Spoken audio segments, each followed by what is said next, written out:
तो फिर हमें सारे के सारे दुख ही दुख दे रहे, सुख नहीं दे रहे। परम पिता परमेश्वर ने हमारे को जो मौका दिया है, जैसे स्कूल के अंदर बच्चे जा रहे हैं और बच्चों के माता पिता बहुत अच्छे से अच्छे स्कूल के अंदर दाखिला दिलवाते हैं, मोटी मोटी फीस भरते हैं।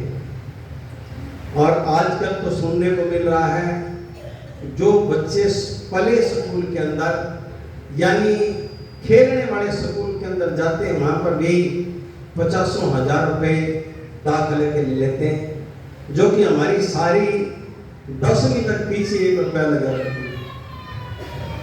और उसके अंदर बच्चे खेल करके 10 पास करके आते हैं। जब बड़े हो जाते हैं, अगर उस टाइम जो खेल करके 10 पास करते हैं तो माता पिता को धोखा देते हैं और अपना जीवन खराब करते हैं। इसी प्रकार से परम पिता परमेश्वर ने हम सबको ये मनुष्य जीवन दिया, और जब अज्ञान थे, अबोध थे, तो बाल्य अवस्था थी और उसमें खेलना हमारा कार्य था, हमें चाहिए था। पर अब बड़े हो गए, अब हमें खेल कूद के अंदर समय ना गंवा करके जिस लिए ये मनुष्य जीवन मिला है, उस जीवन को याद करना, जानना, समझना, परम पिता परमात्मा जो हमारे हृदय के अंदर वास कर रहा है उसको सुख देना है। और उसको सुख दिया तो सब के सब अपने दुखों की निवृत्ति करा दे।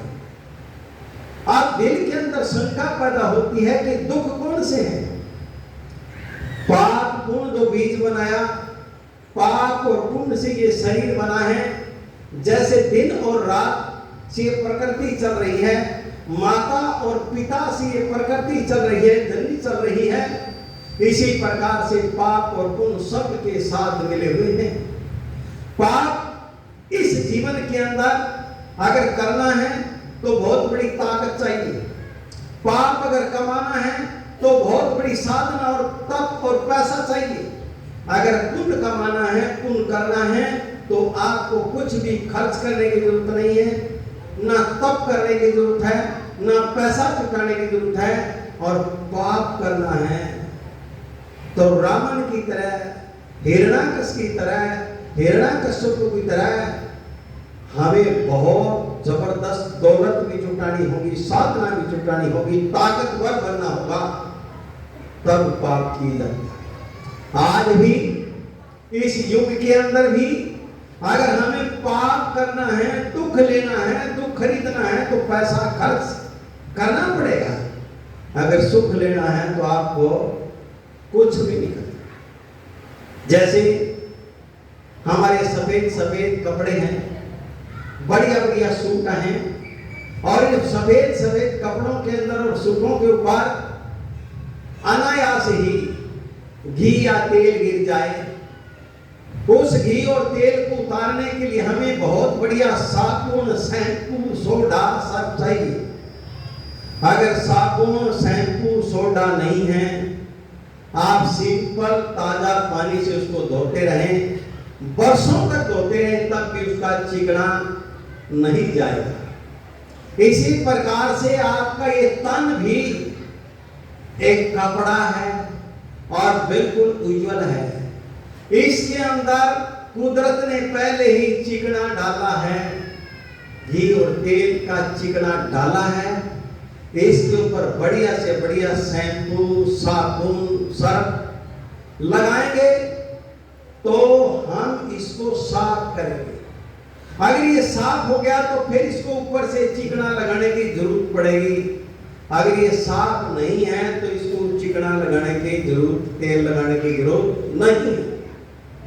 आज पैसा खरीद करके, पैसा खर्च करके किसी के भी बाथरूम में जाओगे, आपको मिनी मेडिकल स्टोर मिलेगा। बहुत सी तरह के शैम्पू, बहुत से तरह के साबुन, बहुत से तरह के तेल उसके अंदर मिलेंगे। यानी पैसा खर्च करके हम अपने शरीर के अंदर रोग पैदा करते हैं और निरोगता को धो रहे, साफ कर रहे। इसी प्रकार परम पिता परमात्मा के इशारे अनुसार अगर हमारे दिलों के अंदर किसी प्रकार को लोभ नहीं, लालच नहीं, ईर्षा नहीं, द्वेष नहीं, तो हड़की लगे, फिटकीड़े लगे, चारों तरफ से सुख ही सुख है। लोभ है, लालच है, ईर्षा है, द्वेष है, तो हमारे दिल और दिमाग के अंदर कभी कभी इतना भी गुस्सा होता है कि हम मर जाएं। इसलिए मेरे प्रिय बंधुओं, इस जगत के अंदर हमें सुख चाहिए तो सिर्फ भगवान को याद करना है, और दुख चाहिए तो दुनिया के साधनों के अंदर लिपटना है। इस जीवन के अंदर इतिहास मिलते हैं कि बड़े बड़े डाकू तिर गए, बड़े बड़े चोर तिर गए, बड़े बड़े कसाई तिर गए, बड़ी बड़ी वेश्याएं तिर गई। क्यों तिर गए? क्यों तिर गई? जिसके हृदय के अंदर कुछ नहीं था, जिसके हृदय के अंदर कुछ नहीं था, तो बाकी नारायण बचता है, कुछ नहीं बचता। जिसके हृदय में सब कुछ होता है, उसके हृदय में नारायण नहीं होता, और जिसके हृदय में कुछ नहीं होता, उसके खाली नारायण होता है। और नारायण होता है तो ना चोरी होती, ना डकैती होती, ना वेश्यावृत्ति होती, ना ठगी होती। तो तीर कैसे गए कि उन्होंने जो कर्म किए करे, उसके बाद अपने हृदय को खाली कर दिया। खाली करने के बाद नारायण बच गए, और नारायण ने हर एक की मजबूरियां समझी, और ऐसी मजबूरी समझी कि इतिहास आता है, इतिहास आता है वाणी के अंदर, इस जीवन के अंदर जब साधु भगत आम आदमी कहीं पर भी खड़ा होता है और उसके हृदय के अंदर सामने वाले के प्रति जैसा भाव होता है, वैसा ही उसके हृदय में प्रवेश कर जाता है। जैसे वाणी के अंदर एक वेश्या और संत का इतिहास आ रहा है। आए साधु पाहुने जू गणिका के पास, लीजिए संत जो सीधा कीजिए निवास। एक वेश्या का घर है, और उस वेश्या के घर के आगे साधु रात को विश्राम करता है। अब हमारे मन के अंदर शंका होगी कि वेश्या के घर के आगे साधु विश्राम किस लिए कर रहा है? कि राजशाही के देश का ढांचा है और पैदल के रास्ते हैं। आजकल की तरह ट्रक बड़ा साधन नहीं है। साधु पैदल चलते हैं, और चलते चलते रात को जहां पर भी होता है विश्राम कर लेते हैं। जब साधु जा रहे हैं, दो साधु इकट्ठे जा रहे हैं, वो जा रहे हैं तो रास्ते में रात जब नजदीक लगी है तो गांव से बाहर जोड़ होते थे, जो पंजाबी के अंदर टोपे बोल देते हैं, और उनके ऊपर आज भी हरियाणा के अंदर एक छोटे छोटे मकान बना देते हैं। उन मकानों के अंदर आने जाने वाले तीर्थ यात्री रुक जाए। बाहर एक बहुत बड़ा पेड़ है, और पेड़ के नीचे मटके रखे हुए हैं, और वहां पलंग रखा बड़ा सारा, और साधु ने सोचा ये विश्रामशाला है, और यहीं पर रुक जाएं, और विश्राम करने के लिए रुक गए। शाम को जो दुकानदारी के ग्राहक आने शुरू हुए, तो उनके मन के अंदर आया हम तो गलत जगह रुक गए।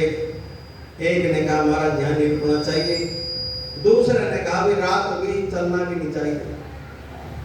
पहला कहता महाराज मैं तो जा रहा हूं, आपका मन मानता तो आप बैठे रहिए। दूसरा कहता हमारे हृदय के अंदर राम है, राम रमेशो राम है, देव रमेशो देव, भूत रमेशो भूत है, सुनो सब सुर भेद। जिसके हृदय में राम है तो राम खुद है, भूत है तो भूत कुछ है, देवता है तो देवता खुद है, सामने वाले में कुछ नहीं लेना देना। पहला प्रणाम करके निकल जाता है, दूसरा वहीं रुक जाता है।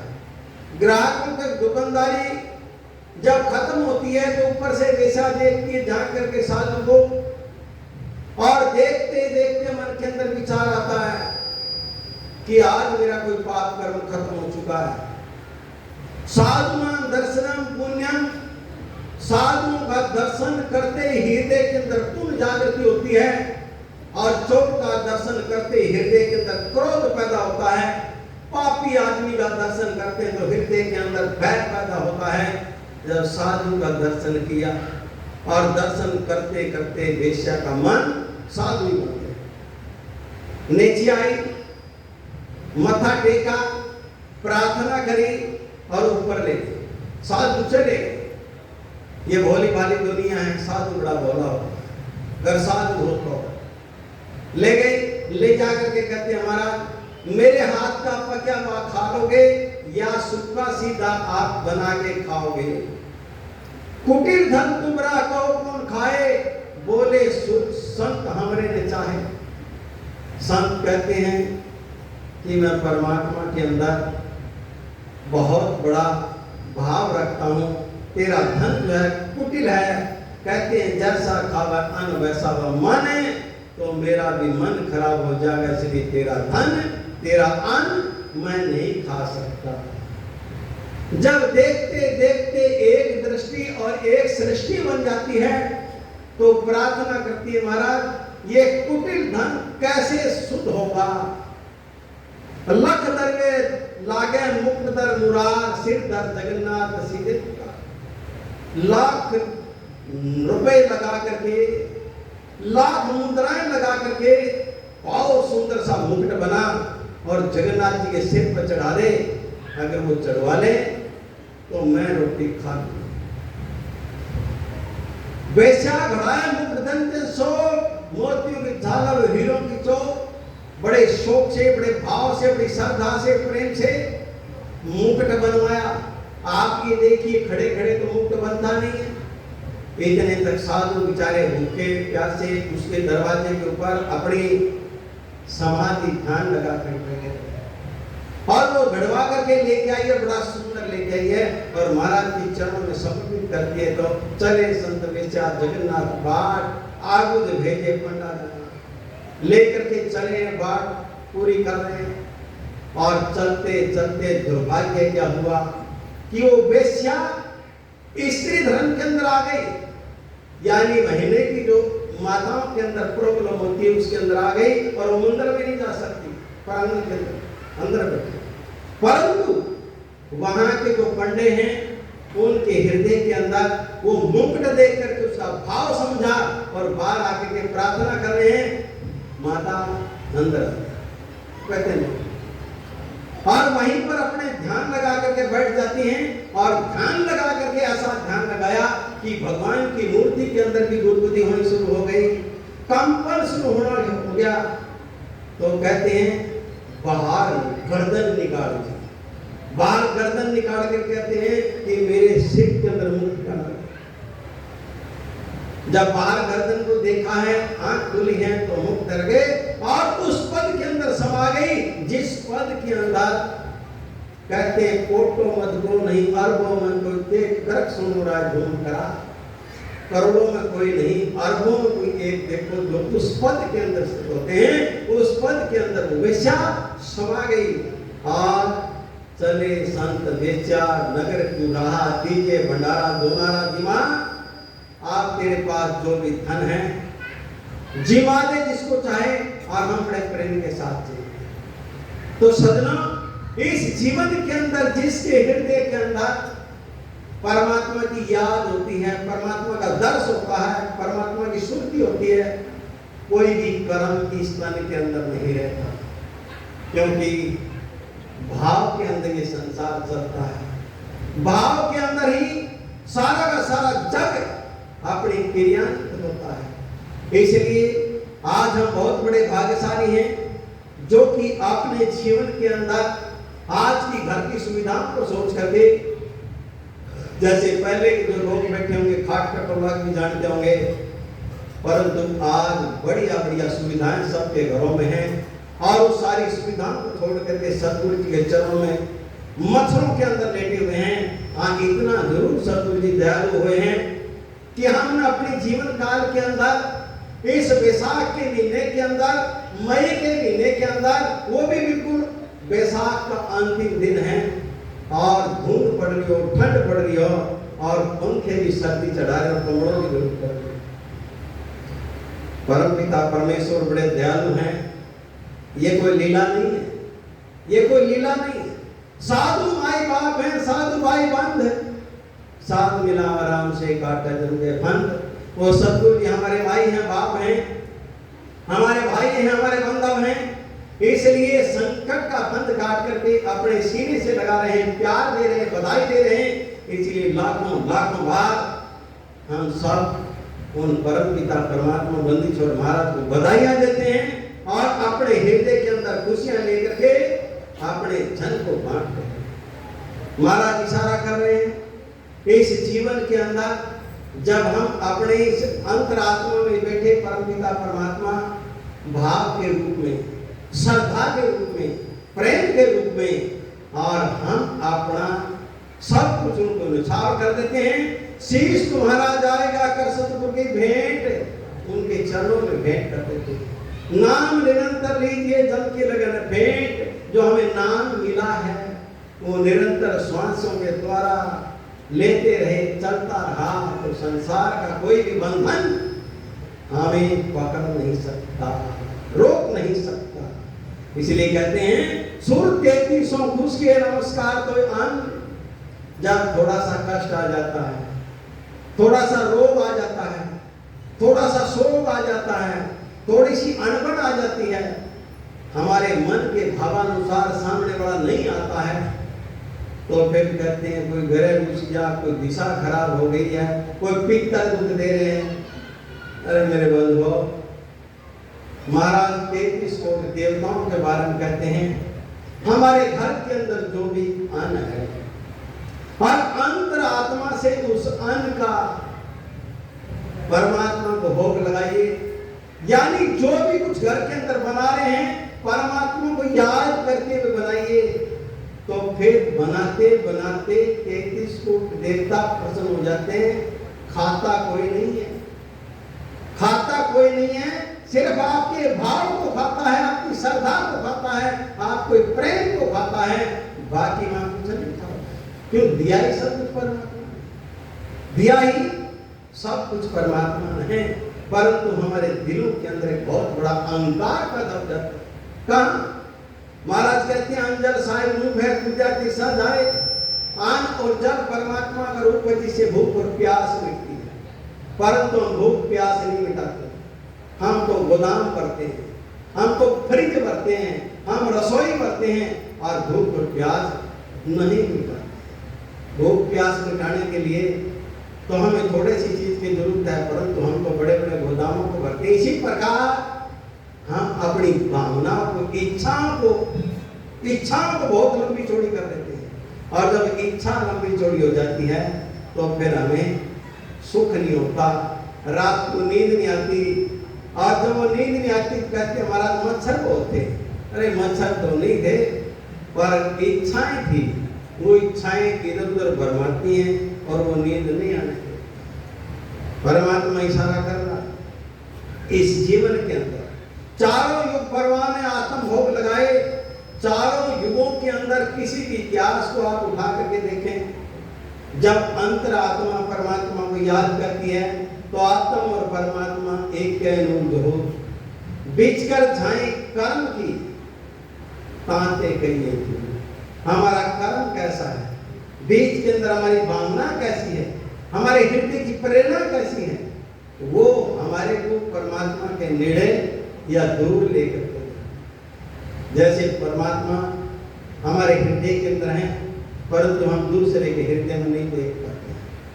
सामने वाला के हृदय में हम नहीं देख पाते हैं सामने वाला क्या चाह रहा है, क्या सोच रहा है, क्या कर रहा है, पर हमारे हृदय के अंदर जो भावना है, वो भावना अगर दर्द है, पक्की है, तो हमें परमात्मा कभी भी डूबने नहीं देता। जैसे एक बिल्ली का बच्चा होता है, एक बंदरी का बच्चा होता है। बंदरी का बच्चा अपनी माँ को खुद पकड़ करके जकड़ करके रखता है और माँ छलांगे लगाती है, निर्भय हो जाती है, बिल्कुल बेचैन हो जाती है, और बंदरी का बच्चा बैठ जाता है, अपने आप को समर्पित कर लेता है।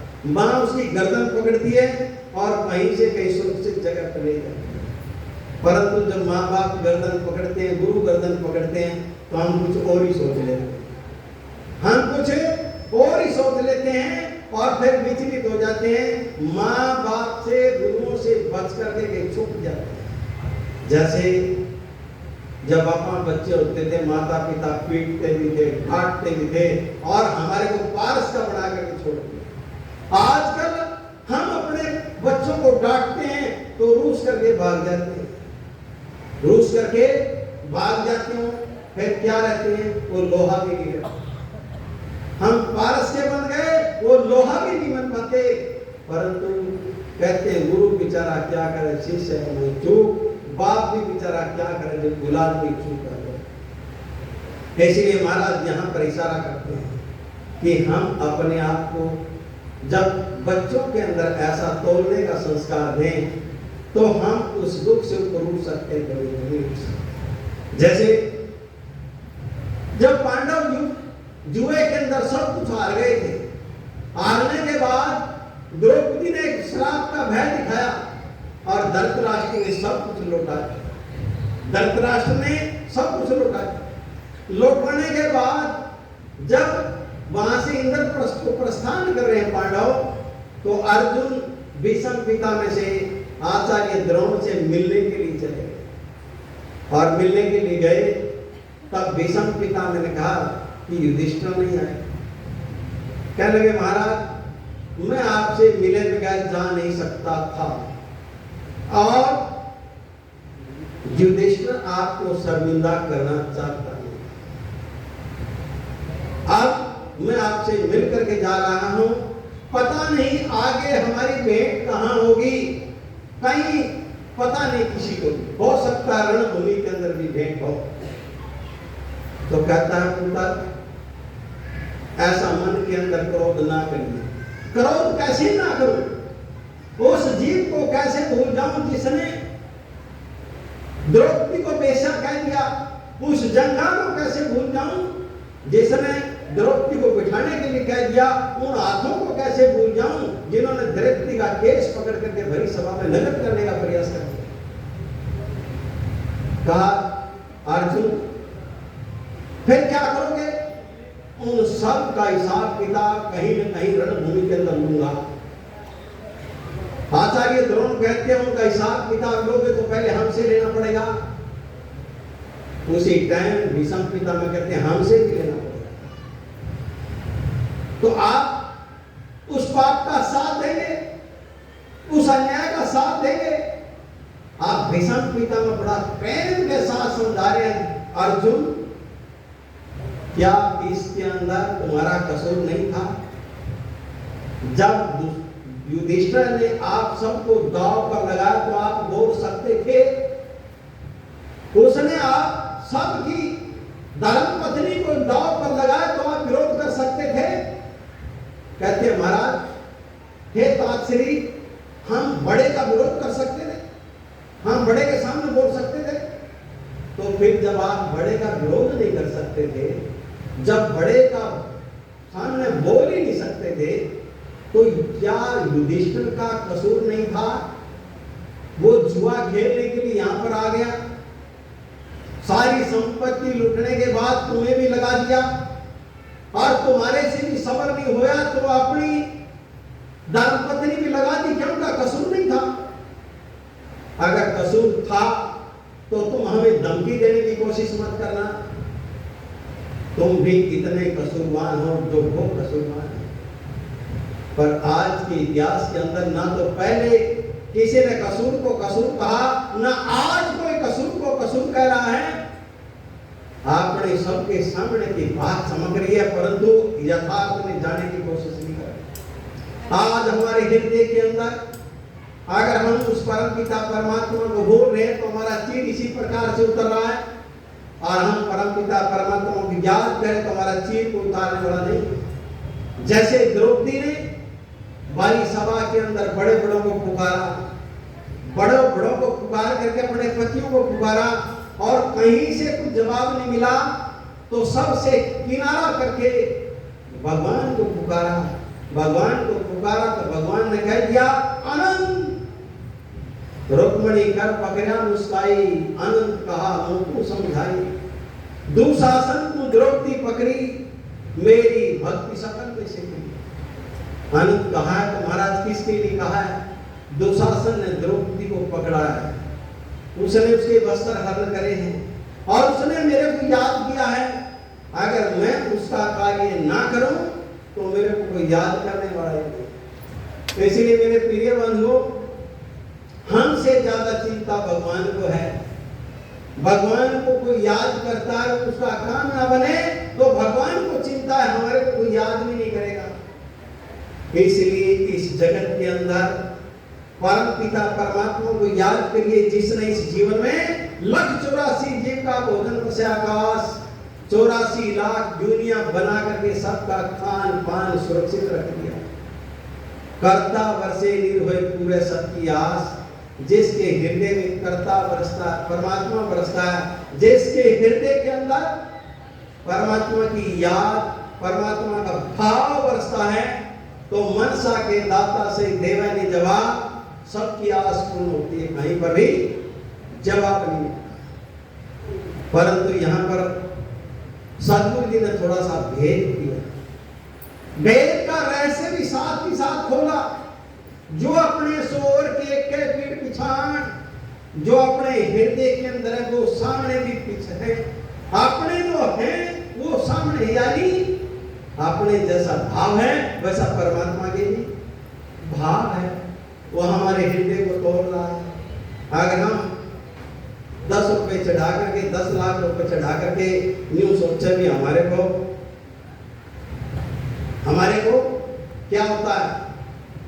10 लाख के करोड़ों मिलते रहे, परंतु उस करोड़ तो मिल जाएंगे, कोई संदेह नहीं है, परंतु उसके साथ मान बढ़ाई भी मिलती रहे, दुआधार भी होती रहे और लोगों की बढ़ाइयां भी होती रहे। जैसे आपने देखा होगा अपनी आंखों से कोरोना काल के अंदर, कोरोना काल के अंदर जहां रोटियों की जरूरत नहीं वहां पर लोगों ने लंगर चलाए और बढ़िया वीडियो बना करके दूर दूर तक अपना प्रचार किया। तो जहां प्रचार की जरूरत है वहां प्रचार ही मिलता है और कुछ नहीं मिलता है। जहां प्रचार की जरूरत है, मान की जरूरत है, बढ़ाई की जरूरत है, वहां इतना ही चीज मिलकर के बाकी आगे का रास्ता बंद है। जैसे सतगुरु जी ने कहा साहिब के दरबार में गाहक को गलंत 4 बात की चाहे, रेदे सिद्धे मान महान। परमात्मा के घर में भक्तों की कमी नहीं है, श्रद्धालुओं की कमी नहीं है, लंबी दंडोत करने वालों की कमी नहीं है, परंतु 4 ही बातें सबके हृदय के अंदर छाई हैं। रिद्धि सिद्धि मान महंत, यानी हमारी लोचक को होती रहे, हमारे गीत गाए जाएं, कोई कार्य हो तो हमारे से पूछ के किया जाए और हमारे को आगे खड़े करके हमारी जय जयकार हमारा नाम ले लिया। साहब के दरबार में ऐसा कोई एक इन चारों को छोड़कर जीने पुरुष, अरे इन सब बातों से पीछे हट करके जो अपने आप को परमात्मा के चरणों में सुपर्द करता है और उसी की इच्छा है, बाकी किसी की इच्छा नहीं है उसके लिए। जो नर लागे बंदगी तिनकी मैं बन जाऊं, परमात्मा खुद कहता है जो बंदगी करता है उसको तो मैं भी जाकर के प्रणाम करता हूं। कहीं देखा है प्रणाम करते, कहीं देखा है? प्रहलाद भगत का इतिहास देखिए। प्रहलाद भगत को जब ताते खंबे से जफ्फी भरने के लिए कहा जाता है और वहां पर जब नरसिंह भगवान खंबा पाड़ करके आते हैं तो अपने भगत को मुंह चूमते हैं, अपने भगत को अपनी गोद में लेते हैं, अपने भगत को छोटे बच्चे को कांधे पर रखते, इसी प्रकार कांधे पर रखते हैं और अपने सिर के ऊपर उठाते हैं और फिर उसके पैर में बोलते हैं। इस जीवन के अंदर जब हमारे हृदय के अंदर सब बातें खत्म होकर के जब परमात्मा ही होता है तो फिर परमात्मा खुद अपने आप को अपने भगत के लिए अधीन कर देता है। इसलिए कहते हैं जो अपने सो ओढ़ के एक के पीठ पिछाड़ एक ही दर्द है, एक ही मर्ज है, अलग अलग नहीं है। अगर भक्त की मर्ज है तो भगवान के लिए दर्द है, भगत के मर्ज है तो भगवान के लिए दर्द है। इसलिए इस जीवन के अंदर बाहर से ना दुख है ना सुख है, बाहर से ना दुख है ना सुख है, ना प्यार है ना ईर्ष्या है ना द्वेष है, अपने हृदय के अंदर सब कुछ प्रवेश है। सदना भूखियां भोजन देते हैं पूछेंगे परवान, सबसे पहले इस जीवन के अंदर अगर मान की भूख है तो मान मिल जाएगा, बड़ाई की भूख है तो बड़ाई मिल जाएगी, वो करना आप नहीं पड़ेगा। अगर हम किसी का मान करेंगे तो हमारा मान होगा, किसी की बुराई करेंगे तो बुराई होगी, किसी की ईर्ष्या करेंगे तो ईर्ष्या होगी, द्वेष करेंगे तो द्वेष होगा, प्रेम करेंगे तो वो रोक नहीं सकता, प्रेम ही होगा। इसलिए मेरे प्रिय बंधु, बाहर दुनिया के अंदर कुछ नहीं, अपने अंदर सदगुरु जी ने इशारा किया, मन पसरे को घट में आने सो संध्या हमारे मन माने। जो बाहर दुनिया में सुख देखना चाहता है वो अपने अंदर देख ले, सारे फैलाव को अंदर रख ले। और बंदी छोट महाराज, चित्त के बीच चबूतरा जहां मारण हवा, गरीब दास उस महल में दूजा नहीं लगा।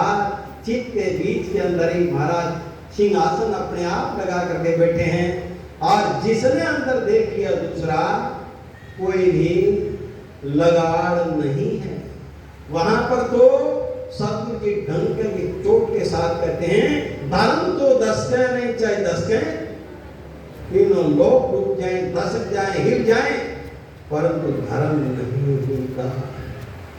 तो परमात्मा की याद हमारे हृदय के अंदर जरा सी भी झलक दे गई तो फिर कितना ही ऊपर से उछाल करती रहे, कितना ही संसार के अंदर कुछ भी होता रहे, कहते हैं मेरा मन कभी नहीं डोलना चाहिए, चाहे संसार सारा का सारा दुश्मन बन जाए, चाहे सारा संसार बैरी बन जाए, पर मेरा मन नहीं, मेरा मन नहीं डोलना चाहिए। इसलिए मेरे प्रिय बंधुओं, इस जीवन के अंदर हमारे पास सदगुरु जी ने बहुत कुछ दिया, जैसे आत्म धर्म काम मोक्ष पूर्ण करे सीधा, मनसा के दाता सही देवे जवाब। आत्म धर्म काम जो भी हमें नजर आ रही, कोठी बंगले गाड़ियां व्यापार धन धर्म सब कुछ होते हुए भी हमारे हृदय के अंदर परमात्मा की याद है, और धर्म यानी सच्चाई से हम चल रहे हैं। काम कोई भी मन के अंदर इच्छा हुई, कुछ भी इच्छा हुई, और मोक्ष सारे संसार की लीलाएं देखते देखते करते करते भगवान के चरणों में सीधे सीधे पूर्ण करे सीधा। परमात्मा सबके लिए करता है, कहीं पर भी फर्क नहीं छोड़ता। मनसा के दाता से देवनी जवाब, वो मन के दाता हैं, जो हमारे मन में है वो ही तुम्हारे मन में है, तो वो जवाब नहीं देते, जो हमारे मन के अंदर इच्छा है वो पूरी कर देते हैं। जैसे छोटे बच्चे खिलौना लेकर के खुश हो जाते हैं, इसी प्रकार से हम भी बच्चे हैं भगवान के। कोई कोठी लेकर के खुश हो जाता है, कोई पार लेकर के खुश हो जाता है, कोई पद लेकर के खुश हो जाता है, पर भगवान लेकर के खुश होता है, भगवान उसको अपने आप सुप्रत करते हैं। जैसे सदगुरु जी कहते हैं, एक ही अगर धर्म की दूसरी अगर ध्यान, हमारे परम पिता परमात्मा की याद हृदय के अंदर बनी रहे तो हमारा धर्म की ध्वजा फरकते हैं। हम अपने हृदय के अंदर हमेशा संसार की ड्यूटी को बजाते रहे, पर हमारा ध्यान वहीं पर टिका रहे। हवन की हमारे को कोई कुछ भी कह दे, पर भगवान से हमारा मन कष्ट मजदूर न हो। अगर कोई बुराई करता है, कोई फूल बरसाता है, कोई गीत गाता है, तो कोई बात न, सब सदगुरु जी के समर्पित करते हैं। प्रणाम प्रणाम करते चलिए और अपने सिर का बोझ झाड़ते चलिए। अगर ये अवस्था हमारी बन जाती है तो खुला भंडारा गर्भ का बिन चिट्ठी बिना, परमात्मा का घर हमेशा खुला है और हाथ फैला करके खुला है, चाहे जब जाए और भगवान के घड़े लग जाए, और बिना नाम बिना पत्र बिना चिट्ठी कोई बुलाने की जरूरत नहीं है। जब दिल करे जब बढ़ जाए, कहते हैं आंख नीचे तो अंदर है, आंख खोले तो बाहर है। आंख नीचे तो भीतर चांदना है, आंख खोले तो बाहर चांदना होते हुए अंधेरा है। इसलिए अपने भीतर ही सब कुछ देखना है। गरीब दास मुक्ता तुले धन के सो ज्ञान। सदगुरु जी कहते हैं मैं भी बार बार उनको याद करता हूँ जिनके हृदय में हमेशा हमेशा मेरा नाम रहता है। जिनके हृदय में मेरा नाम रहता है उनके लिए मैं भी बार बार तड़पता ही रहता हूँ मिलने के लिए। इसलिए इस जीवन के अंदर पता नहीं कब किसका क्या संदेश आ जाए। उस संदेश से पहले पहले अपनी रेलगाड़ी का टिकट अपने हृदय के अंदर यानी नाम लिए से सब बड़े रिंचक नहीं कसूर। परम पिता परमात्मा का नाम लेते हुए रिंच मात्र की शंका करने की गुंजाइश नहीं है। नाम उठत नाम बैठत नाम सोत जाग गई। नाम खाते नाम पीते नाम से लाग गए। उठते बैठते सोते जागते खाते पीते अपने श्वासों के अंदर ही परमात्मा का नाम लेते रहिए। हाथों से काम करते रहिए और मुंह से खाते रहिए और अच्छी बुरी जो भी जीभ बोलती है बोलते रहिए, सुनते रहिए, चलते रहिए, फिरते रहिए। परंतु अपने श्वासों का जो खजाना है उसको भगवान के नाम के साथ जोड़े चलिए। बोल श्री सद्गुरुदेव महाराज की, बंदी छोड़ महाराज की, श्री छुड़ाने धाम की, सद्गुरु स्वामी दयालदास जी महाराज की, सद्गुरु स्वामी गोरीवाड़े महाराज की, सद्गुरु स्वामी अवधूत जी महाराज की, सद्गुरु स्वामी अवधूत जी महाराज की, अपने अपने पूज्य गुरुदेव महाराज की, पूज्य स्वामी पदमदास जी महाराज की, अपने दमना धाम के अंदर 11, 12, 13 यही 11, 12, 13 पूज्य गुरुदेव जी महाराज का 111वां जन्म महोत्सव मना रहे हैं। और बीच वाले दिन 12 तारीख को पूज्य गुरुदेव जी महाराज की शोभा यात्रा निकलती है। उसके बाद पूज्य स्वामी पद्मदास जी महाराज यहाँ पर बैठे हैं जो कि सदगुरु बंदी छोड़ महाराज अपने जीवन काल के अंदर बाजीपुर के अंदर चतुर्मासा करके आया करते थे। और चतुर्मासा करके फिर वहां से उस जमाने में कहते हैं बाजरा होता था तो बाजरे की गाड़ी लाद के लाया करते थे। और वहां पर पूज्य स्वामी पद्मदास जी महाराज उन्हीं सदगुरु बंदी छोड़ महाराज को याद करते हुए 19, 20, 21 का वहां पर प्रोग्राम करते हैं। सदगुरु जी की वाणी का अखंड पाठ और सत्संग और फिर तीनों दिन भंडारा चलता है।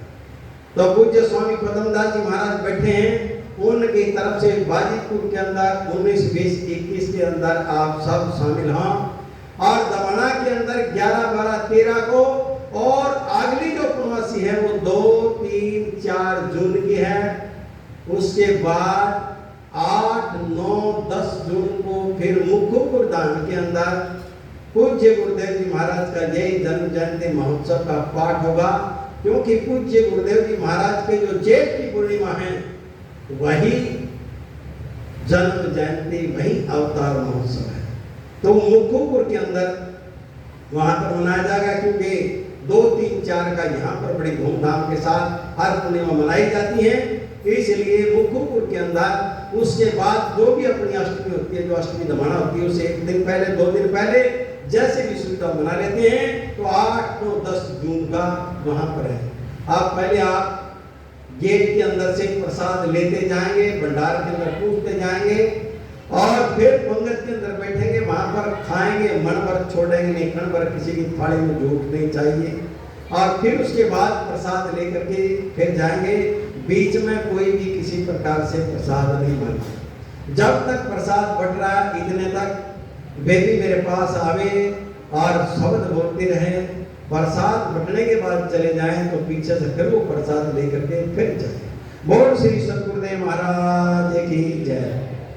वीरपाल भी इसके साथ ही आ जाए और भी कोई इसके साथ बोलने वाले दो भी आ जाए।